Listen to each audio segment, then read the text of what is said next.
What is up, guys? Welcome back to the channel, and in today's video I think it's been a little too long since I've sat on my lazy ass and answered your questions. So let's get into it. So I got on my YouTube community page and my Facebook page and said, ask me anything.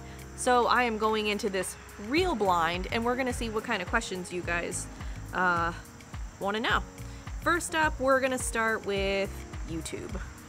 Whew, all right, so we got 42 questions on YouTube. I'm not gonna answer all 42 questions, but I'm kind of just gonna scroll through it. All right, first one, I'm gonna screenshot these and put them up because I'm not gonna try to pronounce all your names. Out of your collection, which do you enjoy the most? It's gotta be a hard decision when you open up the garage. It's good to have choices. I would have to agree, and I do not have a favorite. Each of my motorcycles I prefer for different things, and as of lately, most of my rides have been touring. So I guess my Road Glide is my favorite touring motorcycle because I have set that bike up to fit my needs while I travel long distance. Obviously, my Himalayan is my favorite bike if I want to go hit the back roads and really enjoy some off the beaten path type of riding, but that's definitely not my favorite bike. My BMW has absolutely been my go-to bike over the past couple weeks just because it's been an absolute dream to ride. I love using the reverse on it and it's just beautiful. And my Dyna's still in the shop, so once I get the new suspension on that, I'll let you know if that is yet again my favorite motorcycle.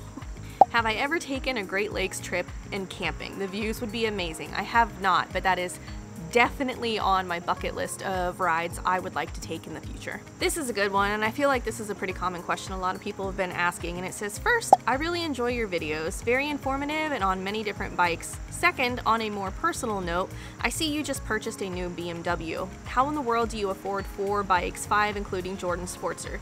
The payments, the insurance, the maintenance costs have got to be astronomical. I can hardly afford 1 bike plus my antique mini bike. Does being a vlogger pay that well? Being a vlogger does not pay that well. Being a vlogger literally barely covers the cost of my overhead existence of my house and my vehicles that I owned well before I got into YouTube. So how do I own so many motorcycles and how can I afford it? The real honest to God answer is I got my financial life together at a very young age. When I started working full-time, I had astronomical student loan debt. I could barely afford rent. I could barely afford a car payment, and I didn't even have a motorcycle at the time. So my best friend is an accountant, and she sat me down and went all through my finances with me, and we got onto a very strict budget when I was about 25, 26 years old. Within 2 years, I had paid off over $20,000 worth of student loan debt and finally got to the point where I could pay off some of my vehicle debt. Since then, I have consistently been working. I got promoted many times at my previous job. Every single time I would get a promotion, I would put a huge chunk of money into my savings, or I would use a big chunk of money to pay down a loan. I have never been in credit card debt. I refuse to ever go into credit card debt. I try to be very smart with my money and live below my means.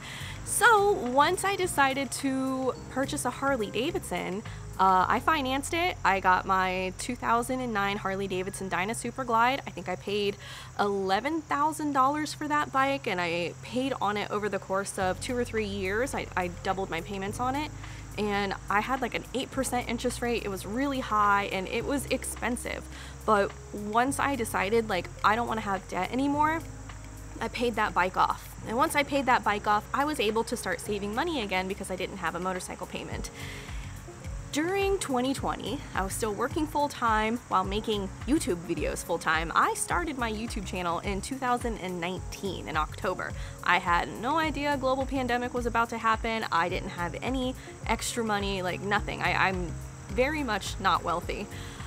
During 2 years, 2020 and 2021, I was able to work from home full-time and still focus on my YouTube channel full-time. So for the course of 2 years, I worked a full-time job, and for 2 full years, every single penny I earned from YouTube went into a savings account. I didn't touch it. I didn't need to because I still had a full-time job to pay my mortgage, my bills, all of my extracurricular things. So after 2 years, I built up a good little nest egg, and I had about $10,000 to put down on a deposit or a down payment for my Road Glide. My Road Glide I purchased used for $22,000. I couldn't afford a new one. And after that, I doubled the payments every single month because I knew that this bike was going to take me places. I knew I was going to return my revenue on that motorcycle, and so I worked very, very hard to pay that bike off. Meanwhile, Jordan's Sportster was $3,000. We bought it used, and I think everything he has done to that bike, including all of the modifications, cost less than $5,000. That was over the course of 3 years, and then he ended up actually selling his race car to be able to pay off our truck. So that is how I was able to afford my motorcycles. Now, my Royal Enfield Himalayan was given to me by Royal Enfield themselves because I wanted a motorcycle to go practice riding off-road, and at the time I had a great working relationship with Royal Enfield. I really, really loved the Himalayan, and I thought it would be a perfect starter bike, and Royal Enfield saw the value in just being like, hey, you know what? The amount of exposure that we're gonna get from letting you ride this motorcycle, it kind of equals the cost of a bike. So that was the very first motorcycle that I was not gifted, because it's, you know, there was still expectations. Like, we want you to ride it, we want you to post pictures with it, we want you to show people our product, and that's exactly what it is. So that was the very first motorcycle that I got to do that with.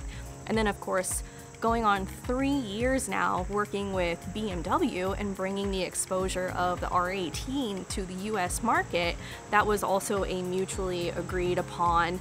You continue to ride this motorcycle and show this motorcycle to your audience, therefore you will get to keep this motorcycle while you do that. So that is kind of how it goes, you guys. I am a real person. I do have bills. I do have to earn my keep. Things aren't just given to me and nothing expected in return. But that's what I wanted. That's what I built my life around, and that's why I named my channel Her Two Wheels, because I want to experience all thing two wheels, so I can turn around and give those of you who are interested my best opinions and my honest opinions on these motorcycles. I am not being paid to ride motorcycles. That is a very common misconception. BMW does not pay me, Royal Enfield does not pay me, Harley-Davidson does not pay me. The only way I earn money is through the advertisements you see on these videos and channel sponsors. That is how I afford my motorcycles. And it's not cheap. I'm gonna be totally honest with you guys. I spend a lot of money, and it's something that I have to constantly think about, and I have to pick and choose where I want to travel and how much I want to spend. So I hope that clears a few things up. I'm forever grateful for these opportunities, and I love every single one of my motorcycles. How many miles do you ride in a year? Sometimes I don't like answering these questions because it just feels like a competition, like somebody wants to pick and prod, but I don't know. I really don't know. I put a little over 25,000 miles on my Road Glide in about 12 calendar months, about 2 years total, but I can't ride during half the year here in Ohio because it's winter. So on all of my bikes, including bikes that I don't own, maybe 20 to 30,000 a year, but I'm not sure. I have a question. If you've ever ridden the Ohio Windy 9, I live in Ohio and I'm curious. I have not. I have ridden bits and pieces of the Windy 9, but I have not ridden the whole thing, and I would love to know if you guys would like to see a tourism style video highlighting the Ohio Windy 9. Leave a comment down below if that's something you'd be interested in watching. Here's another question about work. It says, what sort of work did you do before YouTube? Did I like it? Do I miss it? And would I go back if I could or if I had to? So for those of you guys that don't know, I went to school for advertisement and marketing. I was a digital, like a creative digital specialist. So it was my job to create and illustrate and edit photography to fit into a theme of photo shoots that we would try to accomplish as a company.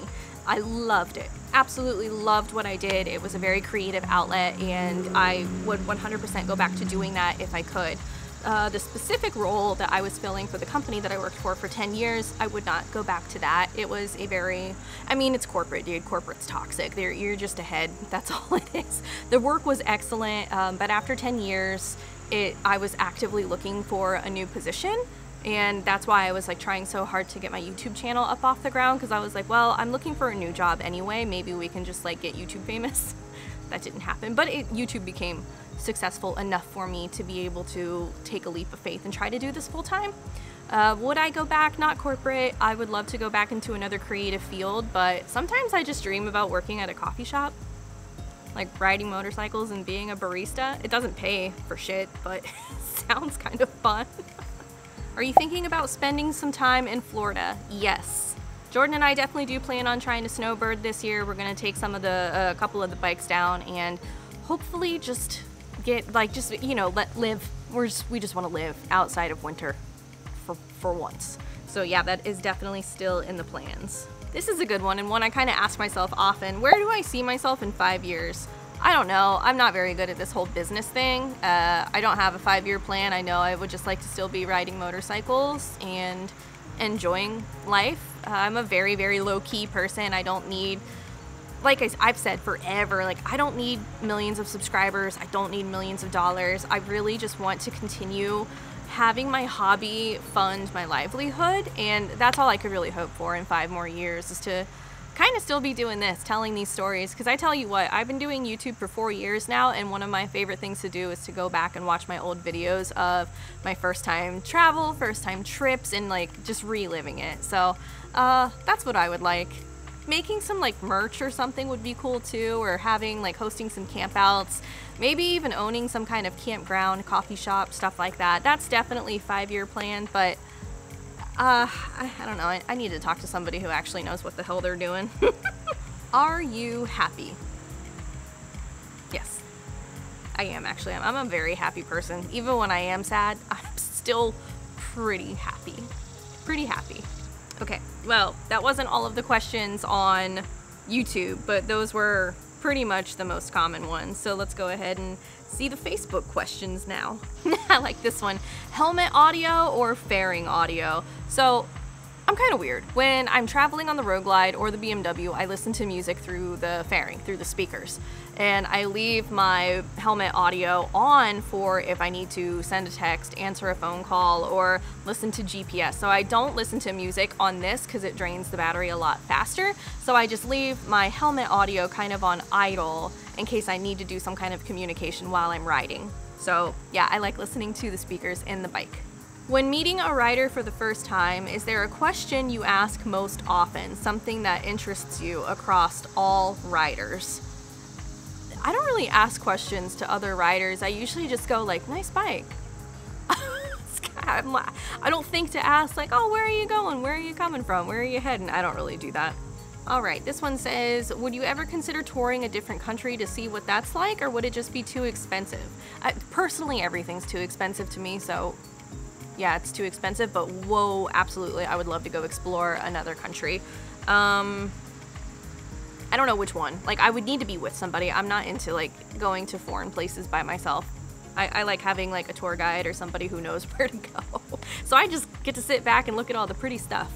Would I ever do a group ride for my Ohio fans? I would totally do a group meetup. I don't know about a group ride because I hate group rides, but yeah, absolutely. If you guys are watching this video Saturday, September 16th, here in just a couple days, we are doing the Hot Rods and Handlebars event at Faro Harley-Davidson North. So if you're in Ohio, you should come by. Totally free, good times, and I'm having an official meet and greet, so you can come and hang out with me and Jordan. How do you get your muscles prepared for a long ride, especially in non-touring motorcycles? I'm achy and sore if I don't stop every 30 minutes or so. I don't prepare. I don't stretch. I don't do anything. I just suffer and accept my fate later on. How do you build up stamina for long rides, especially hands and forearms? These are very interesting questions. I don't. Some days I can do 1,000 miles just fine. Other days I struggle to do 300 miles. So I just take it day by day.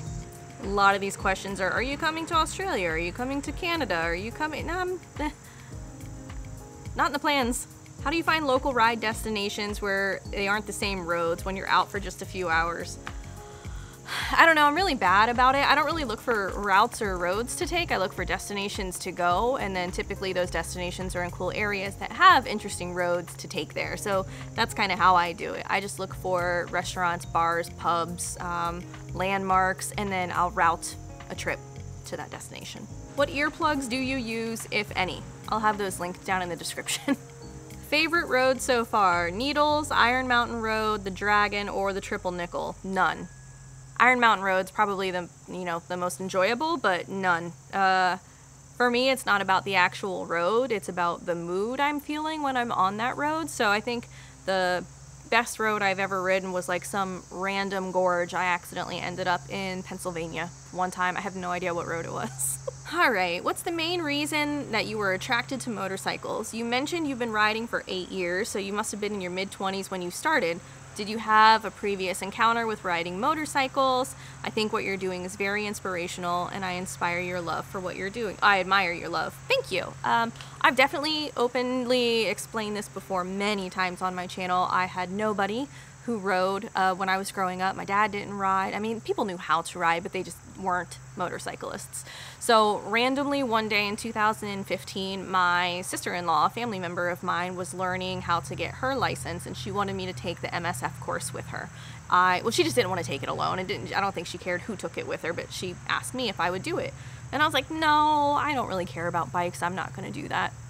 Long story short, I started, that little seed was planted, and I was like, man, it would be kind of cool to ride a motorcycle. So I took the class with her. I failed, and I had already bought a motorcycle, and I was panicked. I didn't know what I was going to do. I was so full of anxiety, and eventually I just kept practicing on my bike, went and took the actual state test, passed it, and it's been history ever since. So very, very, very spontaneous decision that has forever changed the trajectory of my life. If you guys have any more questions, please feel free to leave a comment down below, and I'd love to answer your questions in the comment section as well. I don't have to make a YouTube video every single time you have a question. And if you haven't done so yet, it would be super cool if you considered subscribing to the channel if you've been enjoying the content on and off motorcycles. It would be amazing to try to hit 200,000 subscribers here soon on the channel and celebrate my 4-year anniversary of making videos for you guys. These videos are still completely free, but if you would like to have more behind the scenes access, don't forget you can sign up for my YouTube membership or my Patreon membership, and you get a private link that accesses our private Discord server where we're on there every day chatting. So I hope you guys have enjoyed this video. I'm about to hop on my motorcycle because it's a beautiful day, and I'm going to see where we end up in the next video. So thank you guys so much for watching this one. Until the next one, you be good, ride motorcycles, and I will see you later.